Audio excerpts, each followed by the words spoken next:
She worked 5 years abroad for him, only for him to marry her own cousin inside the house she built. I need you to stop what you are doing right now. Yes, you. Pause everything and listen carefully, because what I'm about to tell you will completely shatter the way you see love, sacrifice, and building a future with someone forever. Imagine working 5 brutal years abroad, toiling day and night in freezing winters and lonely nights, sending every single kobo home. You skip meals, endure harsh conditions, deny yourself every comfort, all for one man. You are building the house of your dreams together, the house where you will finally start your married life. You believe your sacrifice will be rewarded with loyalty and forever. But while you are breaking your back abroad, something evil is happening inside the very house you are building with your blood, sweat, and tears. She worked 5 years abroad for him, only for him to marry her own cousin inside the house she built. Stay with me. This story is about to get even more painful. Her name was Chioma Nwosu. At 32, she was the kind of woman every mother in Enugu pointed to as wife material. Soft-spoken, hard-working, and loyal to a fault. Chioma had left Nigeria 5 years earlier for the United Kingdom.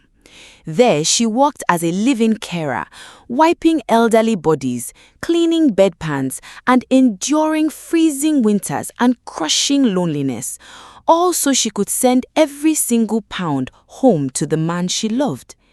Back in Nigeria, inside their family compound along the dusty road leading to the main market in Enugu, something beautiful was rising.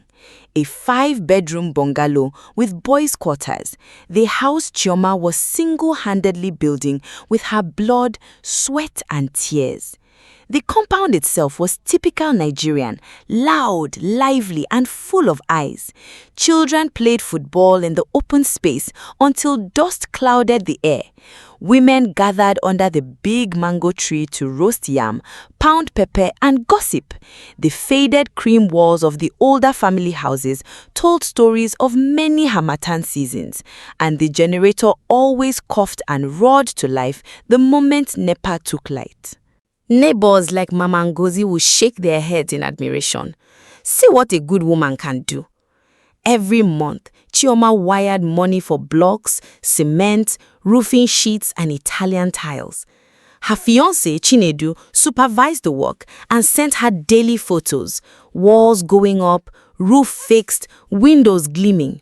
"Our dream home is almost ready, my queen," he would say on their late-night video calls, voice full of love. Chioma lived for those calls. She believed she was not just building a house, she was building their forever.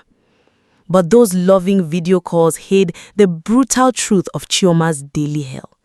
For 5 long years in the United Kingdom, she worked as a living carer for an elderly British woman with advanced dementia.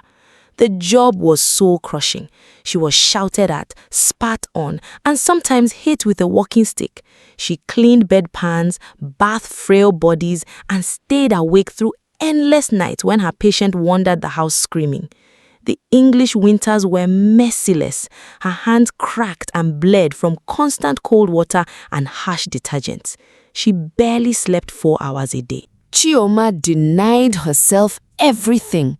She ate once a day to save every pound. She wore the same winter coat for 5 years, skipped holidays, and never bought herself a single new dress. When her own father died back home, she could not attend the burial because Chinedu said the roofing sheets had just arrived and the money was urgently needed. She cried alone in her tiny room that night, feeling like she was failing both her family and the man she loved. The deepest wound, however, came from her childhood. Chioma had watched her mother suffer silently in a toxic marriage, always sacrificing, always enduring, always hoping her loyalty would one day be rewarded. That pain shaped her. She swore she would never repeat her mother's story, so she poured every drop of her youth, health, and money into Chinedu and that house, believing that true love would value such sacrifice. She defended him fiercely whenever friends warned her. "He is building our future," she would say with fire in her eyes. Little did she know that her greatest pain was still waiting for her inside the very house she was paying for with her blood. After 5 long years, 6 months and 12 days, Chioma finally touched down at Akanwi Biam International Airport in Enugu. Her heart pounded with pure joy. She had completed her contract and come home unannounced. She wanted to surprise Chinedu and walk into their finished dream house together. No more video calls, no more loneliness. Her sacrifice was finally over.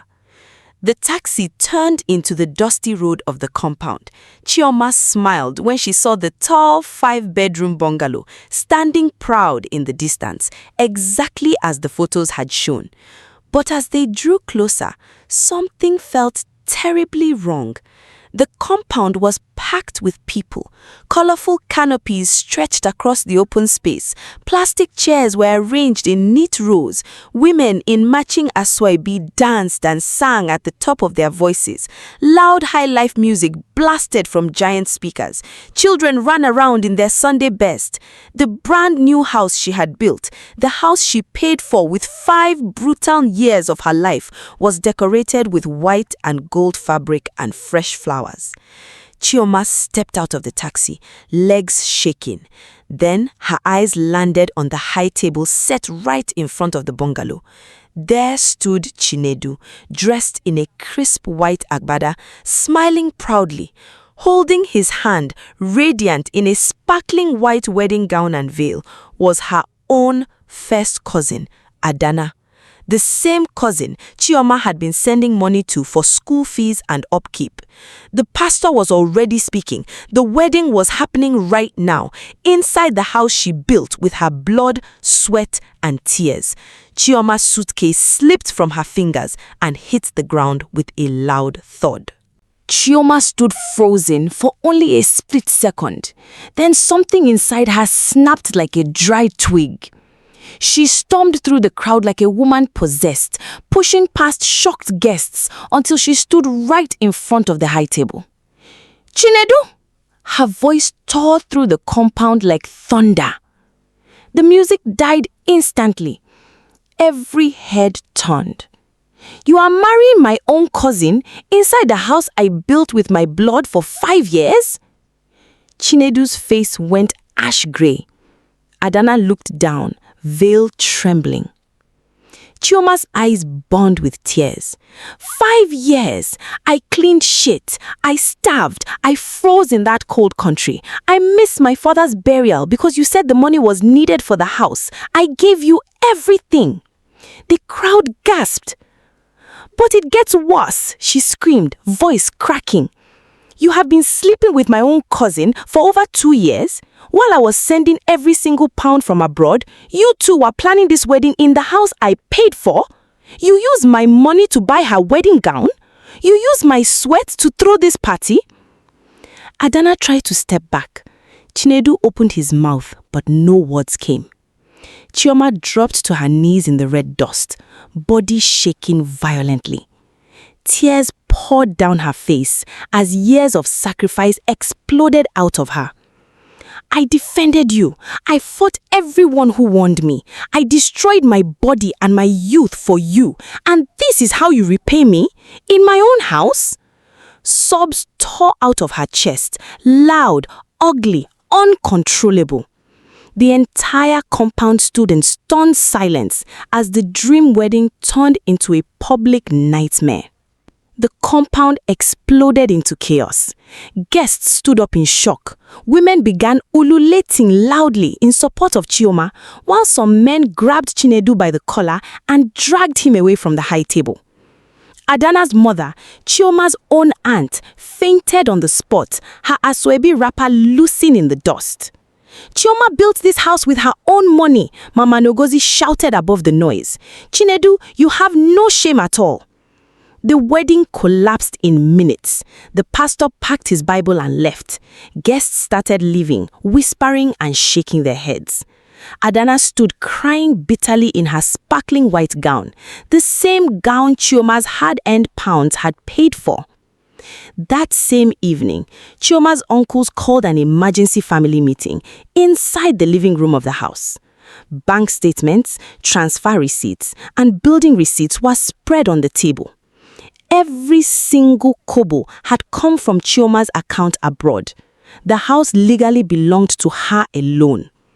Chinedu was given 48 hours to pack his things and leave the compound forever. Adana was told never to show her face there again. As the sun set, Chioma stood alone on the veranda of the 5-bedroom bungalow. The same house that had once represented her greatest pain now stood as proof of her strength. Tears still stained her face, but her shoulders were straight and her eyes were clear for a first time in years. She placed her hand gently on the wall and whispered, "This house is mine. My pain built it. Now my peace will live in it." She had lost a man who never deserved her sacrifice, but she had finally found herself. And as Chioma stood on the veranda of the house her pain had built, the entire compound fell quiet. Life itself seemed to pause so everyone could hear the lesson written in her tears and in the red dust at her feet. Moral lesson: never destroy your body, your youth, your health, and every kobo you earn building a future for someone who will not protect it. Your greatest sacrifice should never be rewarded with betrayal. The man you are breaking your back for should be the same man willing to carry your pain with you, not the one waiting for you to finish the work so he can hand the keys to another woman. Sometimes the deepest wound is not the betrayal itself. It is realizing you spent years proving your love to someone who was never planning to prove his. When the wrong man finally shows his true colors, do not cry because your sacrifice was wasted. Smile because you just received the most expensive and valuable gift of your life, the chance to choose yourself before it is too late. If this story touched you, please subscribe to the channel and turn on notifications for more powerful real-life African stories. In the comments, tell me honestly, did Chioma go too far or was her reaction justified? Share this video right now with any woman sacrificing everything for the wrong man.